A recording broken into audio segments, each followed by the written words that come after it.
पुराने समय की बात है। एक गांव के किनारे एक घना जंगल था। उस जंगल में रात के समय कोई जाने की हिम्मत नहीं करता था, क्योंकि वहां एक भयानक आत्मा का वास था।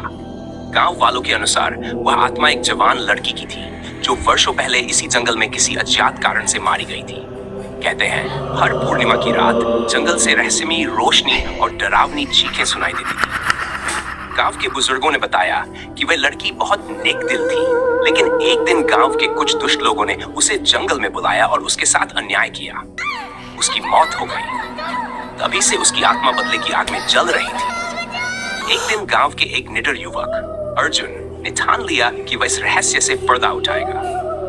अर्जुन ने गांव वालों की चेतावनियों को अनदेखा कर पूर्णिमा की रात जंगल में जाने का निर्णय लिया। उसके पास सिर्फ एक जलती हुई मशाल और मां के दिए हुए कुछ मंत्र थे। जैसे ही अर्जुन जंगल के अंदर गया, अचानक ठंडी हवाएं चलने लगी और अजीब सी आवाजें गूंजने लगी। अर्जुन ने हिम्मत नहीं हारी और मंत्रों का जाप करते हुए आगे बढ़ा। तभी उसकी आंखों के सामने एक धुंधली आकृति प्रकट हुई। धीरे धीरे वह एक लड़की का रूप लेने लगी।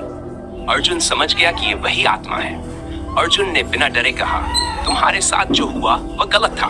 मैं तुम्हें न्याय दिलाने आया हूं।